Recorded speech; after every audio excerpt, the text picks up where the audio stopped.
StarCraft. So we'll be going into our third map, which is on Terraform. One of our, I wouldn't say like one of our most standard maps in the map pool, but one of our more popular maps compared to something like Bridgehead.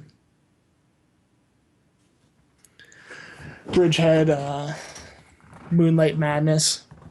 So yeah, with Terraform as the next map, can't say I'm too surprised to see that.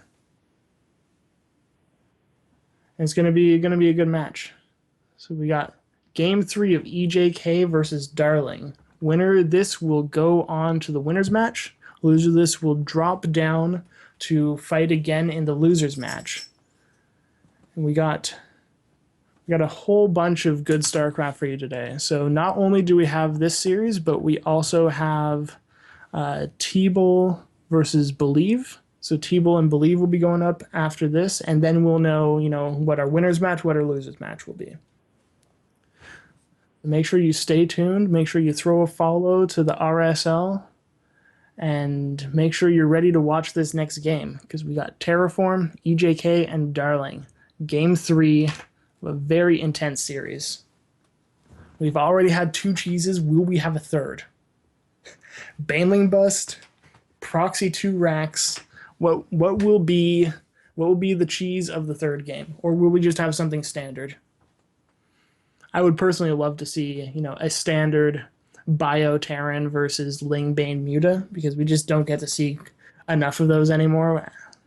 So I'd really like to see that, but we'll see what these players have in mind.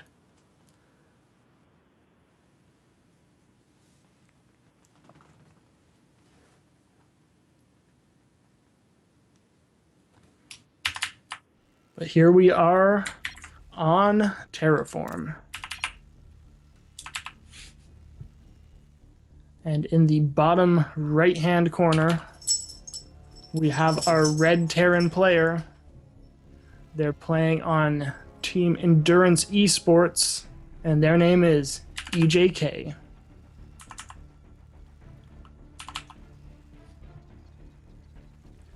And in the top left, we have our Team Ascension player. Once again, in the purple trunks, they're playing Zerg, and their name is Darling.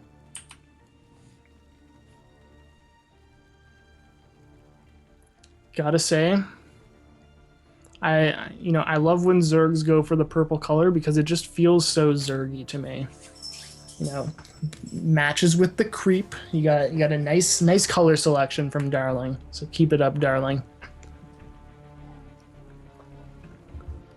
Important thing to note so far is that there are no barracks being thrown down in the middle of the map.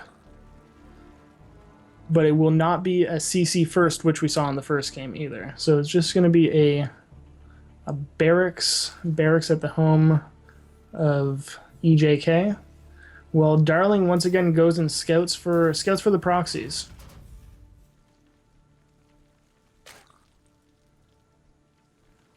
Yeah, Darling scouting for those proxies. Only game that he does not scout for them is the one that he got proxied, but now he's going to take the gold base. So this is, not quite a cheese.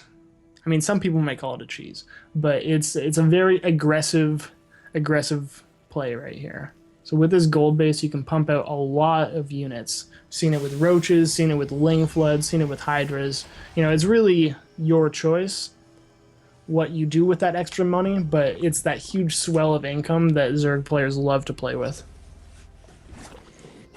Now, a Reaper Scout will be coming out of EJK, so it's very likely that he will see this. It's pretty common to run those Reapers past the gold bases just because of how common this strategy can be. So we'll see where that Reaper does go.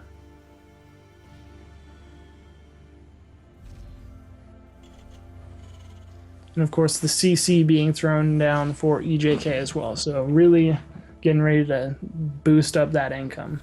Now, it looks like the Reaper will not go past either of those gold bases.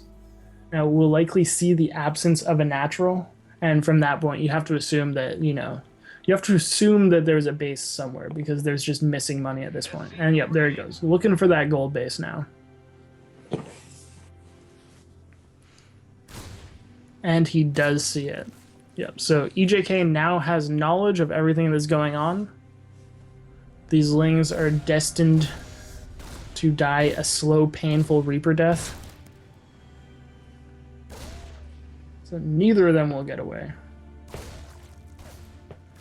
But this buys Darling some time to get those queens up, get the defenses ready at the gold base, and also start droning it a bit.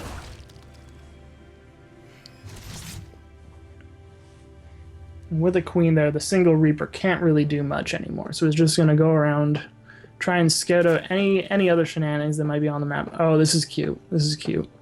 So going around to the back side where the queen can't reach it easily forces some wasted mining time. And he can even sneak in and start and just target that one drone down. There it goes. Drone dies. So, looks like Darling is once again going for this Baneling bust style. Lots of lings in production, or there's a Baneling nest on the way. The Reaper sees it though. Reaper sees all those lings. It's not going to get to do any damage in the main, but just getting the scout on that is absolutely huge. So seeing the Baneling nest, seeing all the lings on the way, and now it is time for EJK to just get going on some defense. Got Hellions in production. And the main is walled off, so these lings won't get in there. They will have to use banelings on that.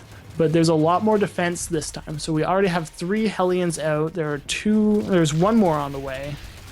And we've also got an armory coming up, so this won't be ready in time to deal with the Bane bust, but after that's finished...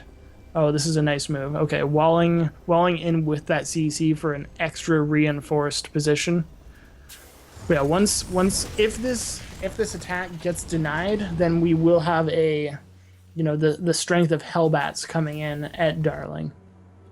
We've even got a drop coming out as well. So EJK is very, very comfortable with his position in this defense. Even taking some units out to go for this drop. And that's just such a strong wall, especially with that depot there as well. And now the CC can even move. Because those units were pulled out of position by this drop over here that's starting to do some damage, getting a few drones already, gonna get these overlords. Well, not gonna get them, gonna have to pick up. One of them does go down though. But even just pulling back Darling at that point is so huge, because that Baneling bust is a pretty all-in move, and if you don't get to execute it at the earliest time possible, then you're falling behind by the second. And that armory is finished now.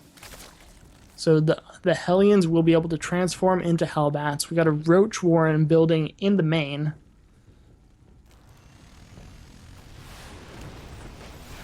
Roach Warren going in the main, which would be good at dealing with the Hellbats, but it might just come down to a sheer unit count thing, because this is a lot of Hellbats with a good amount of bio and also medevacs to back it up. So this push could potentially do a lot of damage here. And EJK even preparing for the longer macro game with a third CC behind this. That's a lot of Banelings, but the Hellions do split pretty well. Only a few of them going down there, and the Hellbat transformation is starting. So Hellbat's on the way, Marines to start going after those roaches as well. Oh, and the drones are getting roasted! The drones! Almost all of them die there, and even transforming back into Hellions to go chase the rest. Oh, that's a terrible, terrible position for Darling, but gotta be careful with these Hellions. Hellions might get surrounded by these lings, and there's even roaches to back it up. So once these are backed into a corner, they do slip out of that ling surround. Gotta be careful against these roaches, though, and all these Hellions will go down. Roaches are getting on top of those Hellbats. And this is actually a pretty, I don't want to say a good hold from Darling because of all those drones that went down, but, the units are dead. And that is a very important thing to note. So the game is not over yet. These Hellions are going in towards the main, but they're not going to be able to do anything because there are roaches there. And this Viking is being so annoying. One Viking has 6 kills already, all of them Overlords. Like, Darling, I feel like he's just been supply blocked for the past year. And this drop comes in right as those roaches leave to go attack the natural of EJK. So this is just some really nice multi-pronged harassment. More drones going down. But I believe there's something in the main of EJK. Yep, roaches going into the main, and they're going to try to bust down that wall, but with 2 Banshees and a bunch of SCVs repairing the wall, there's just nothing that could have been done about that.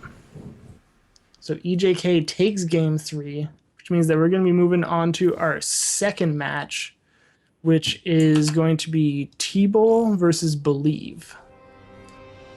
So we got a PvP coming up, and you know, some people have I've heard some negative comments about the PvP matchup before. I've heard some people say it's a little coin flippy, or it's too focused on Colossus, but I personally love PvP. PvP is one of my favorite matchups just because of how crazy things get. So I'm really excited to see this. We also have the Canadian player Believe, and you know, being a Canadian myself, I gotta represent here.